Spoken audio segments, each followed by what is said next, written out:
Hello. आज मी खूप दिवसानंतर व्हिडिओ पोस्ट करते. तसा व्हिडिओही काही दिवसापूर्वीचाच आहे. इकडे पाऊस काय एवढा नाही आहे, पण बरेच दिवसानंतर आज छान ऊन पडलं होतं, म्हणून मस्त आज हेअर वॉश केला होता. मग केसांना सिरम लावून मस्त माझं आवरून घेतलं आणि आम्ही आज साजरी करणार होतो गटारी.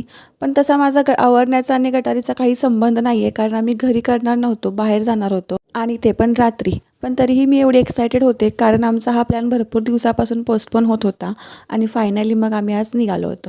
तसा आमचा बाहेर जायचा प्लॅन फक्त गटारीसाठी नव्हता. माझे दीर आणि नणंदही आले होते आणि भरपूर दिवसापासून मला बाहेरची नॉनव्हेज थाळी खायची होती, कारण मला थाळी खूप आवडते. त्यामुळे मेनू बघणं असंच चाललं होतं, कारण आमचं आधीच ठरलेलं की आम्हाला काय घ्यायचं आहे. त्यामुळे आम्ही जाऊन सरळ ऑर्डर दिली आणि लोकांचं श्रावण मे बी चालू झाला असावा, कारण हॉटेलला एवढी गर्दी नव्हती आणि आम्ही खूप लवकरही गेलो होतो, त्यामुळेही असावं कदाचित. पण याचा आम्हाला फायदाच झाला. आम्हाला आमची ऑर्डर लवकर मिळाली. लास्ट टाईम जेव्हा आम्ही गेलो होतो तेव्हा आम्हाला खूप वेट करावा लागला होता. मग आम्ही मस्त आमच्या थाळ्या एन्जॉय केल्या. कदाचित ही शेवटची थाळी असावी श्रावण चालू व्हायच्या आधीची, पण आम्ही खादाड एवढ्यावर कुठं मानतोय.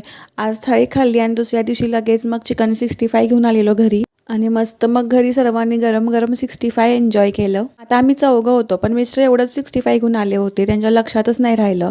आता चिकन 65 खाऊन कोणाचं पोट भरतं का मला सांगा. तर माझ्या नवऱ्याचं म्हणणं होतं की तुम्ही जास्त खाल्लं तर नंतर जेवणार नाही, म्हणून मी थोडंसं आणलंय. असो, पण आमची गटारी तर झाली. तुमची झाली की अजून बाकी आहे? झाली नसेल तर लवकर करा. बाय.